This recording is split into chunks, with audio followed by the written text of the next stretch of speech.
even know where to start. I want to say thank you, because it's true. Papa reached out and I was like, oh shit, it's a poetry event. I'm a prose writer. I fucking made it. I made it. Thank you for coming, for the support, for all the love in the room. I'm looking at all these faces and I'm like, oh my God. You are very loved, Mama. Right?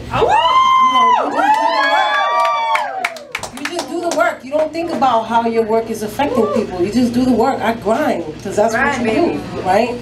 You know, James Baldwin said, a writer has to learn, an artist has to learn one thing. What's that? Solitude. Because mad love. But the work does not happen on the mic, yo.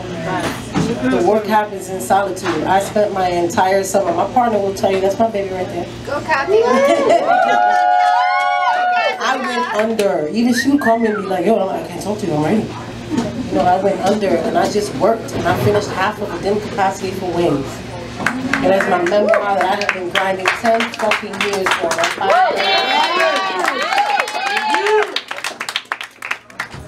You know, a minute ago, somebody was like, you, right there. Hi, boo. Hey, baby. He was like, finish the fucking book. And I was like, wait till you hear what I'm reading and you'll understand why this shit's taking me so long. But I don't know where to start. So what you want to, new shit or old shit? New shit. New shit. You want me to kill you softly? Or you want me to... Mátame. Ay, dame la soga! I don't know, man. I kind of want to start with something for Brooklyn.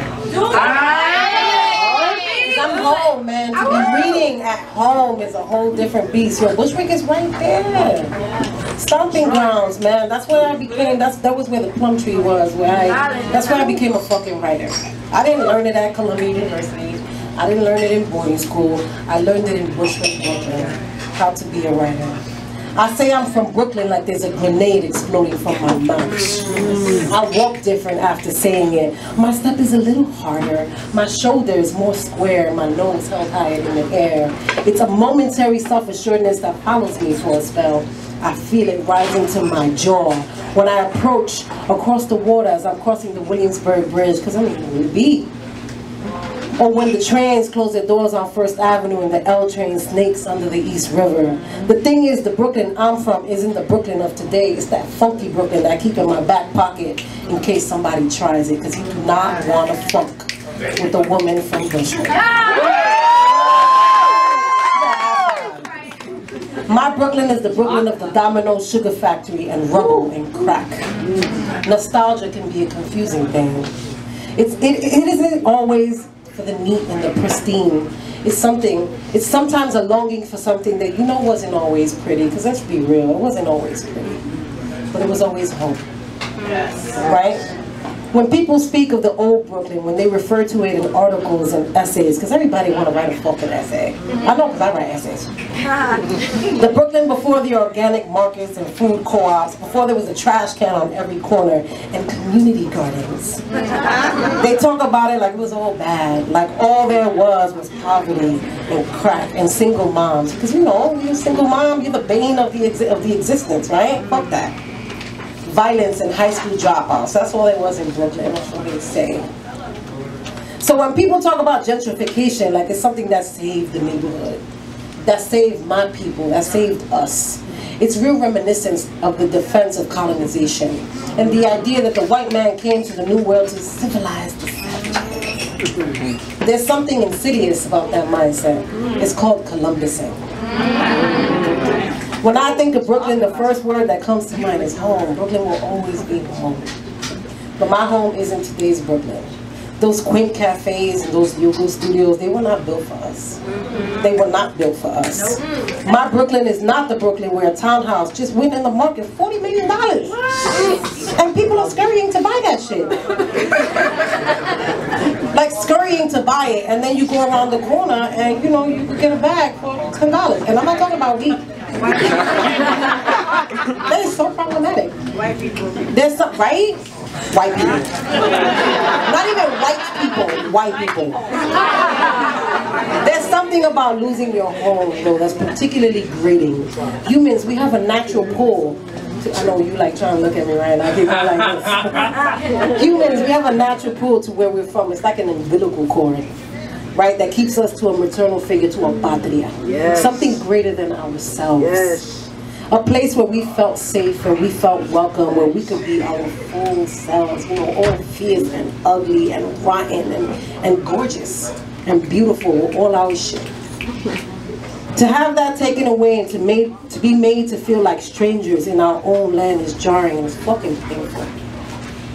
I miss the community of the old neighborhood. I miss the intrinsic Latino flavor that signaled that I was home as soon as I stepped off the L train on Myrtle Avenue, Myrtle Wyckoff, right? The Piragüero on the corner, the KFC right there, Bushwick High School. You know, the Piragüero will always be like, "¿Y tu mamá? ¿Cómo está?" And the Borinqueña always waving in the wind, you know. The bodeguero Miguel, who used to give us credit when the food stamps ran out, because they always ran out before the end of the month, you know, and then you can't eat. You be like, "No, no te preocupes, coge." You know, and the neighbor who made us tembleque during the holidays, because you know, I'm only half boricua, yo soy hondureña también. And my mother will make him tamales. We all need to feel like we belong somewhere, and that's what Bushwick gave me. Especially after I left for boarding school. I left at 13, and I found myself rootless in the world. Nostalgia is strange like that. Sometimes there's a longing for the gritty and for the profane.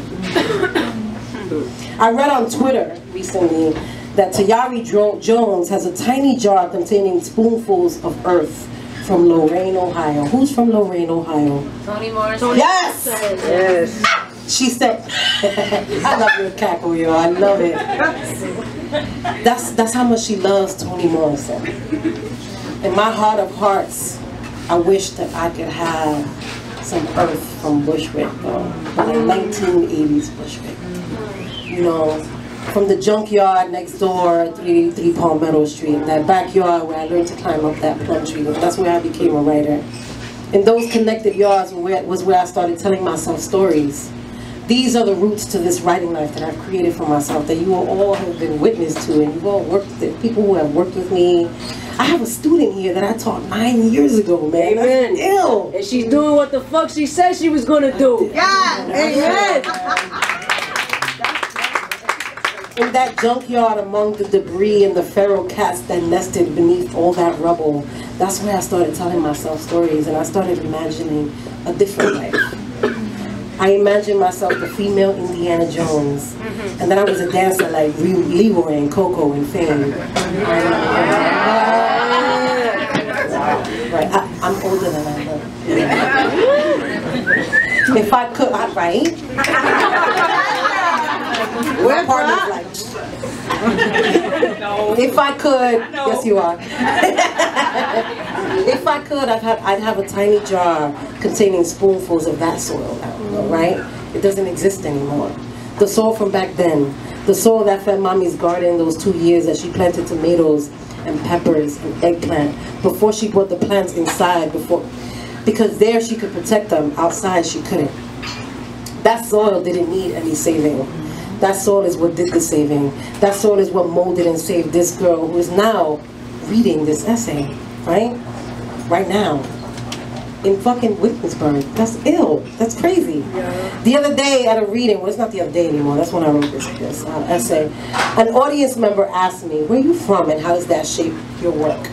I said, I'm from Brooklyn, yo. Like there's a grenade exploding from my mouth.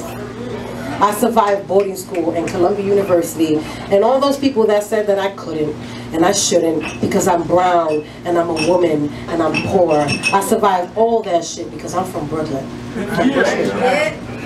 Nearly, 41 years ago. Stop lying. Lying? Stop lying. Yo, thank you, Brooklyn. Como tú, no hay y nunca habrá otra. Nunca.